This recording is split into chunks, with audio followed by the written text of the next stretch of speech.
4 Monks ने 2 सप्ताह तक बिना कुछ बोले चुपचाप ध्यान करने का निश्चय किया। उन्होंने अपने इस अभ्यास के प्रतीक के रूप में एक मोमबत्ती जलाई, जो कि उन्हें हर वक्त यह याद दिलाती रहे कि उन्हें बिना कुछ बोले बस ध्यान करना है। इसके बाद उन मॉन्क्स ने ध्यान करना शुरू किया।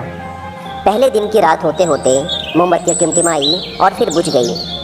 यह देखते ही पहले मॉन्क ने कहा, अरे नहीं, यह मोमबत्ती तो बुझ गई। दूसरे मॉन्क ने कहा, हमें बात नहीं करनी चाहिए, हमने कुछ भी ना बोलने की कसम खाई थी।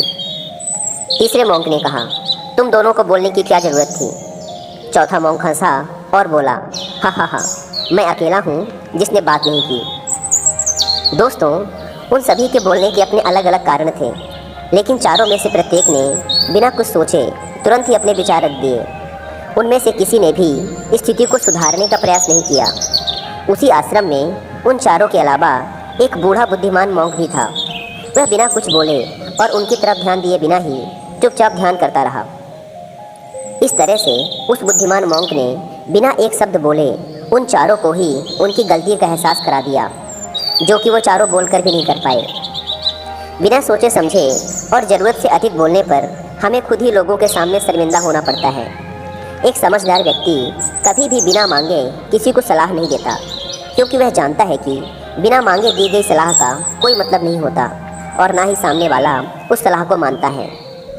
लेकिन आजकल लोगों ने अपनी प्रॉब्लम बताई नहीं कि हम उन्हें सॉल्यूशन देना शुरू कर देते हैं, जबकि 99% केसेस में जब लोग हमसे अपनी प्रॉब्लम शेयर कर रहे होते हैं तो वो हमसे कोई सॉल्यूशन नहीं सुनना चाहते, बल्कि वो तो सिर्फ ये चाहते हैं कि हम उनकी बातों को ध्यान से सुन लें, और इससे उन्हें कुछ समय के लिए शांति महसूस होती है। क्योंकि हम उन्हें जो सलाह देंगे ये उन्हें भी पता है। हर इंसान को पता होता है कि क्या सही है और क्या गलत है।